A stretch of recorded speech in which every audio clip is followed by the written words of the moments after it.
Hello guys! Magandang hapon sa inyo lahat.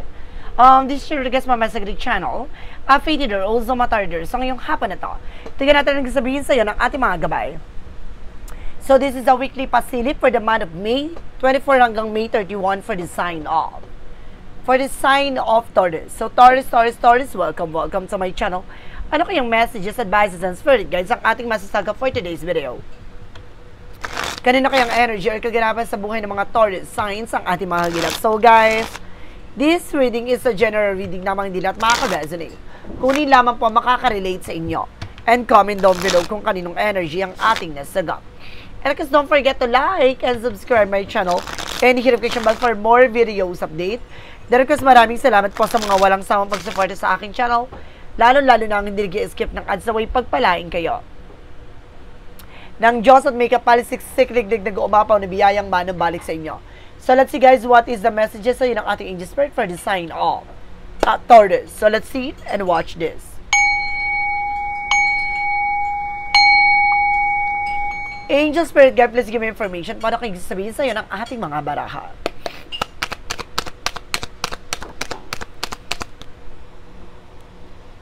Let's see. And there's a six of swords with the transition. Na unti-unti ka na rin daw makakalaya sa hindi maganda sitwasyon. Muling pagbangon, no? There's a page of one, something good news. May magandang informasyon na darating. Na unti-unti nang babaguhin ang iyong mga nakasanayan, no? At nakagawian. And there's a Queen of Pentacles. Pagdating sa finances, you are very mature enough. No? Pwede kang magtayo ng negosyo or maaaring may negosyo ka, marunong ka naman mag-manage. And there's a Page of Pentacles, invest wisely. No, ibig sabihin ngayon, pag-isipan mabuti, no, kung maglalaan ka ba ng panahon at oras sa bagay na to, kailangan pag-iisipan mo.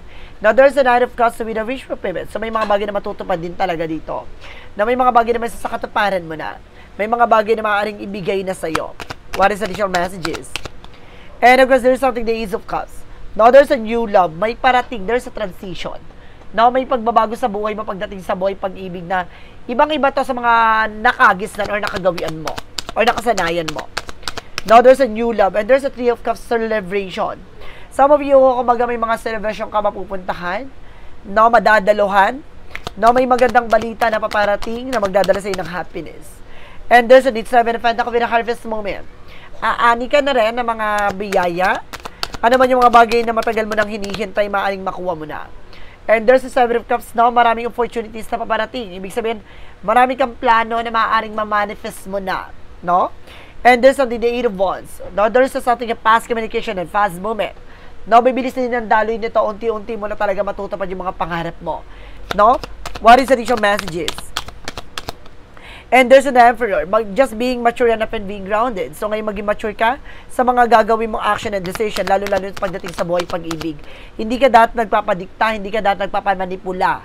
No, alam mo dapat yung pinaka-grounds mo. And there's a Justice card, justisya. Ano man yung mga bagay na hinintay mo, ano man yung mga bagay na pinagpagura mo, makakamit mo ito. The consequences is here. What goes around comes around. So may magandang balita. Kung ikaw ay naging productive, no, at naging talaga nagpursige ka sa gusto mong marating, no, ito na yung panahon at pagkakataon na malalasap mo na yan. No, makakamtan mo yan. There's a Knight of Cups. Some of you guys may offer talaga paparating sa'yo. No?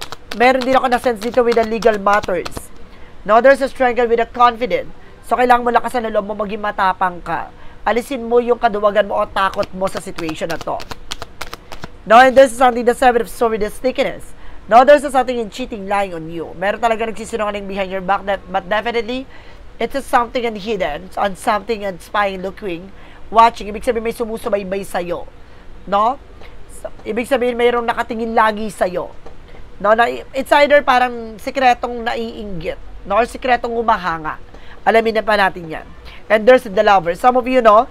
Magkakaroon talaga ng new love. No? May darating na bagong pag-ibig.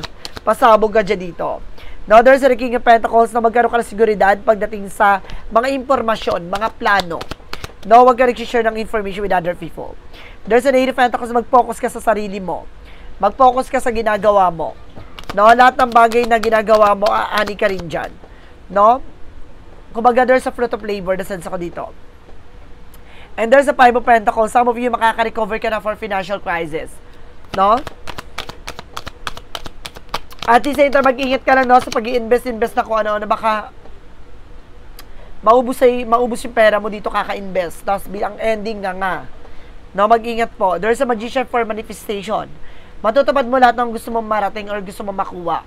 No, there's something mysterious way. Talaga maraming paraan na para makuha mo at may sa katuparan mo to. That's good.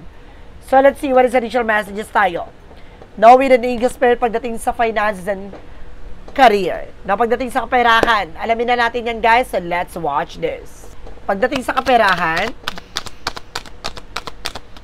there's something the King of Cups. Now, there's a devoted supportive person na may taong sumusupport at gumagabay sa iyo talaga dito. There's a Devil card. Nasa mo, mag-iingat ka, may tukso at tuso dito, ha? Na meron ditong parang, may something. Now, there's an Ace of Pentacles. Ibig sabihin dito, baka ma-love scam ka. Mag-ingat po. Pagdating sa finances, baka mabudol ka dito, no? Mag-ingat ka. Magtutuloy-tuloy na yung magaganda kapalaran pagdating sa pera, no? May magbabayad pa ng utang, some of you. No, matuto ka na sa pinagdaanan mo, matuto ka na sa pinagkakatiwalaan mo, no?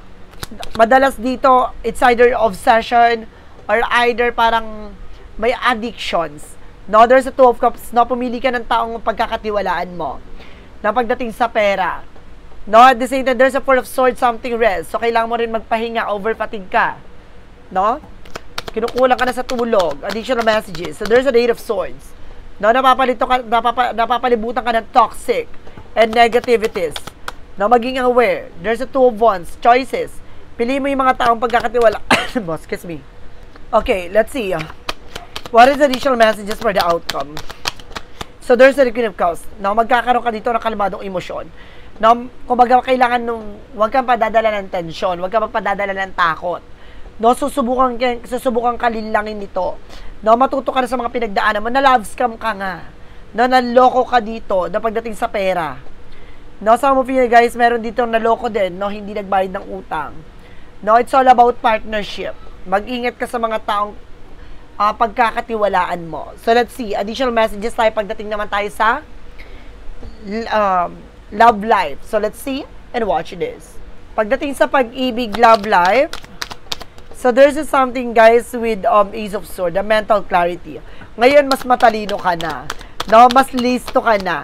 No, kumbaga-balanse ka na sa pagpili. Tinitimbang mo na. Antara, there's a Queen of Swords. No, clear the boundaries. No, ngayon, kumbaga, nililinis mo na itong taon at ano ba talaga intention mo. No, matalino ka na this time, ha. There's a Nine of Wands. Slow and steady. Kalmado ka na. No? And there's a Four of Cups, reevaluate or analyze. Ngayon, matalino ka na talaga, pinag-iisipan mabuti yung bawat action and decisions. And there's a Wheel of Fortune, sabi ko na nga ba, no? Na talagang maganda na ang ikot ang kapalaran pagdating sa pag-ibig sa'yo. No, there's a Ten of Swords, mag-ingat ka lang, maging mahinahon ka, alisin mo yung may tumatraidor. No, pagdating sa love life, meron talagang sumasabotahe para hindi ka maging masaya. It's either a friend or family related. No, or co-workers. So, there's a Death card. No, matatapos ang kahibangan, babaguhin na nito ang mundong ginagalawan mo. No, pagdating sa relasyon, ibang-iba na to sa dating nakarelasyon mo. And there's a Four of Pentacles. No, protection at pangalagaan mo ito. No? Kung baga itong tao na to ang puprotekta din sa'yo, provider din siya, ha? There's a Kingman. No, kung baga baguhin lang yung perspective, yung mga nakagawian or nakasanayan. No? Kumbaga yung maling sistema na nangyari sa nakaraan. No? Matuto ka na. So, let's see what is additional messages pagdating naman tayo sa kalusugan mo. So, let's watch this. Pagdating sa kalusugan mo, so, referencing with the Six of Wands. So, there's a victory is yours. Na magtatagumpay ka. Na pagdating sa kalusugan mo, magiging maganda pakiramdam mo, magiging masaya ka na muli. Oh. And there's the King of Wands with a look at the bigger picture. Mas titignan mo na yung magiging posibilidad. No, yung kahihinat na ng eksena na to, ng kalusugan mo. No, being curiosity, ngayon magiging mabusisi ka na. No, matanong ka na. No, ngayon na puputuli mo na yung nakakasama sa health mo. There's the King of Swords. No, kung mag-aalisin mo na yung luho, bisyo, yung mga bagay na nakakasama at nag-trigger sa katawan mo. And there's a Tower moment, no? Aalisin mo na yung nakakasira sa'yo, yung mga nakagawian mo, nakasanayan mo na. No, and there's the High Priestess. No, there's a hidden agenda or hidden enemies. At talaga, meron talagang gumagawa ng balakid at gumagawa ng hindi maganda sa'yo dito. No? Maging aware. No, there's a Eight of Cups for something moving forward. Makaka-move on ka na rin. No, meron dito talaga nagbibigay complication sa iyo yung taong hindi pa maka-move on. No, hindi, kumbaga, it's either an ex, no? Or family na maaring, kumbaga, nasayang lahat ng, kumbaga, parang effort, no? Direct yung pagsasama, relasyon, ganon. And there's another sort, bibilis din takbo ng situation na to. Na unti-unti ka na rin dyan makakalaya at makakabangon, no? Magiginahawa na rin ng pakiramdam mo. So, let's see what is additional messages tayo pagdating with angel spirit messages and advices. So, let's see and watch this. So, let's see what is additional messages with the romance and love oracle deck.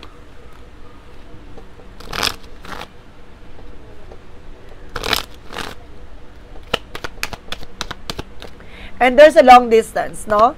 May long distance talaga dito, guys. And there's a hideaway. No, ibig sabihin dito, guys, no? Basahin muna natin. Love knows no distance, it transcends time and space.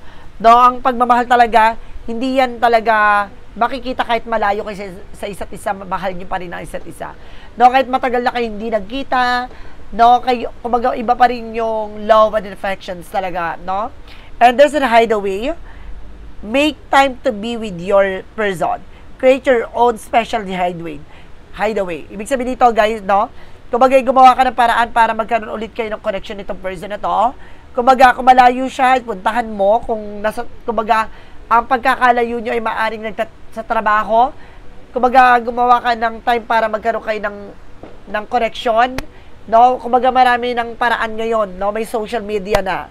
No? Para magkaroon ulit kayo ng connection. So, let's see what is additional messages with a mystic forest. No? So, let's see. What is the mystic forest oracle deck?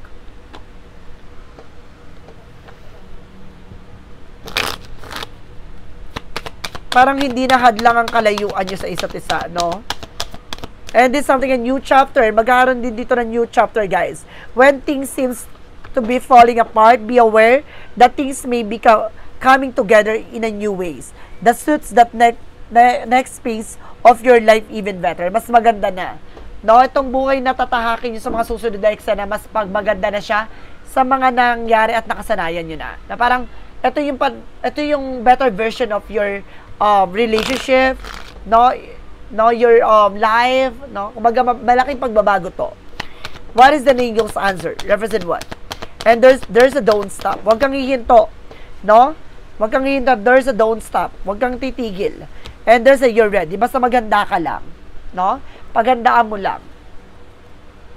What is the chakra messages to represent what? And there's a recovery. Some of you makaka-recover ka talaga. No? Unti-unti ka rin magiging okay. And there's a prayer. No? Yung pagdarasal mo, sinasabi sa'yo dito, makakatulong yan. Susi yan para makarecover ka. What is the romance angels, no? Represent what? And there's a passion. Ipakita mo yung pagmamahal mo at hilig mo sa kung ano man yung mga bagay na meron ka. Pagdating sa pag-ibig, ipakita mo yung iba yung love mo eh. And yung calling your soulmate. Tinatawagan dito na maaring soulmate pa kayo na person mo. What is Archangel Michael messages for you? And explore your option, no? Kumaga maraming choices sa buhay, kaya kailangan huwag kang matakot at huwag kang mapagod, no? Piliin yung tama at karapat-dapat at paano ka pa, kumaga yung another way, no? Gumawa ka ng paraan pa, ganon. There's a guarded and protected, no? Protektado at ginagabay ka ng ating angel spirit. Let's see what is the Jesus loving quote said. What is the Jesus loving quote said? Represent with whosoever you shall do with all your my Father, and which in the heaven, the same in my brother and my sister and my mother. Ano man daw yung mga bagay na ginagawa mo sa ating Ama, ganun din daw ang ginagawa mo sa iyong pamilya, no? Sa mahal mo sa buhay. So, kailangan, kumbaga, maging, transparent ka pa rin, no? Sa situation.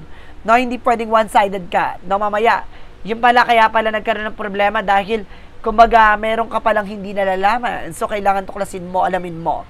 No? So, guys, this is, a weekly pasilip for the month of May 24 hanggang May 31 for the sign of Taurus. So, Taurus, maraming salamat po for this wonderful reading. So, once again, this reading is a general reading lamang, hindi lahat makaka-resonate. Kung hindi lamang po makaka-relate sa inyo. And comment down below kung kaninong energy ang ating nasagot. Because don't forget to like and subscribe my channel And i-share notification bell for more videos update ko. Maraming salamat po.